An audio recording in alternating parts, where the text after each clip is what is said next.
Assalamualaikum warahmatullahi wabarakatuh. Perkenalkan, nama saya Alwi Abdullah Aziz dengan NPM 233402161. Jadi pada video kali ini di sini saya akan membahas analisis Health and Safety Environment atau HSE pada kebakaran kilang minyak PT Pertamina dalam 4 tahun terakhir. Nah, dalam 4 tahun terakhir, Indonesia diguncang oleh serangkaian insiden kebakaran besar di kilang minyak milik PT Pertamina. Dari Balongan hingga Pelumpang, dari Cilacap hingga Balikpapan, 8 insiden tercatat menimbulkan korban jiwa, kerusakan infrastruktur, dan dampak lingkungan yang serius. Sebagai perusahaan negara yang bergerak di sektor energi strategis, Pertamina menghadapi risiko tinggi dalam operasionalnya. Namun, berulangnya insiden menunjukkan adanya celah serius dalam sistem Health, Safety and Environment atau HSE. Apakah sistem pengendalian risiko dan budaya keselamatan yang ada sudah cukup kuat atau justru perlu reformasi besar-besaran?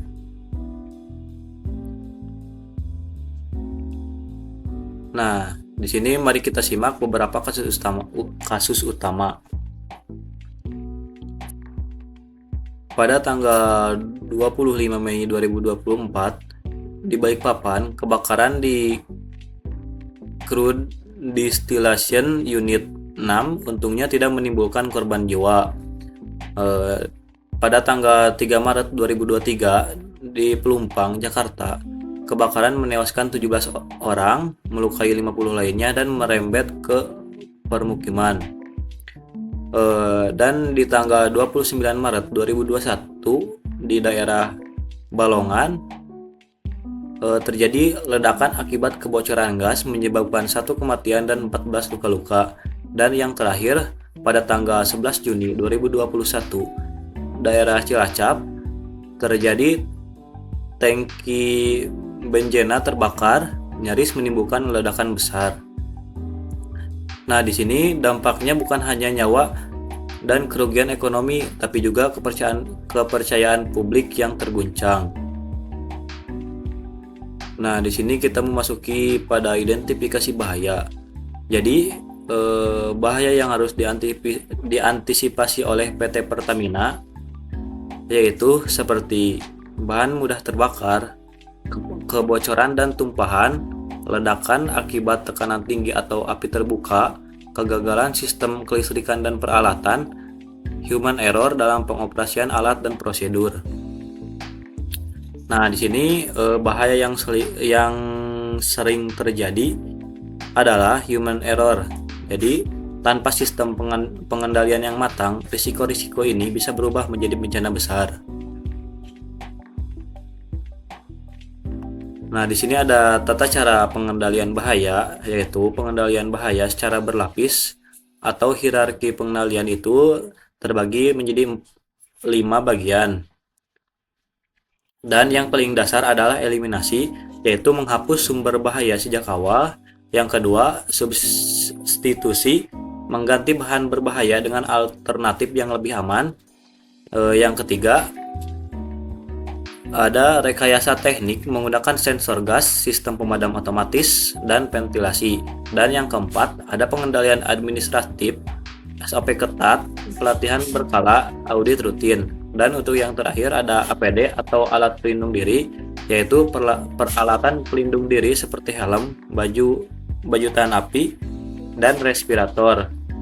Nah, jadi setiap lapisan ini wajib dijalankan bersamaan, bukan sebagai opsi alternatif.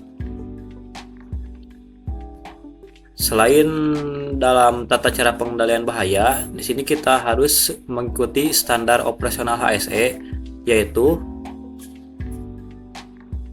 dalam standar operasional HSE ini terdapat beberapa regulasi. Di antaranya ada dalam PP nomor 11 tahun 1979 tentang keselamatan kerja pada pemurnian dan pengolahan minyak dan gas bumi.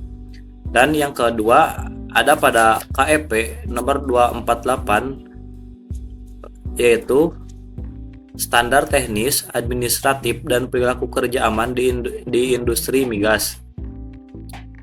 Dan untuk di standar nasionalnya itu terbagi menjadi 3 bagian, ada OSHA 29, CFR 1910, yang kedua ada API RP75, yang ketiga ada ISO 45001.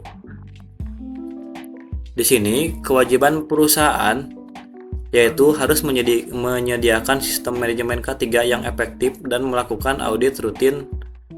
Dan yang kedua, menyediakan APD. Yang ketiga, menegakkan disiplin dan sanksi jika terjadi pelanggaran prosedur.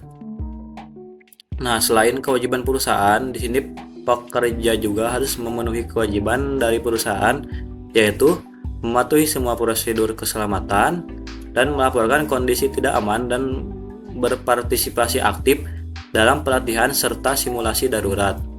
Nah, di sini terdapat data tambahan lainnya seperti Indonesia menyimpan potensi besar seperti minyak dan gas bumi dari cekungan migas yang sebagian besar belum dieksplorasi.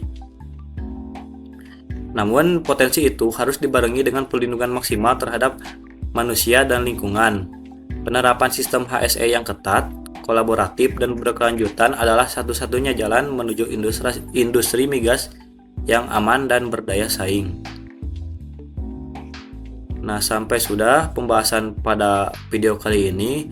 Sebelum pada penutupan, di sini saya akan membacakan kesimpulan terhadap materi yang telah saya sampaikan.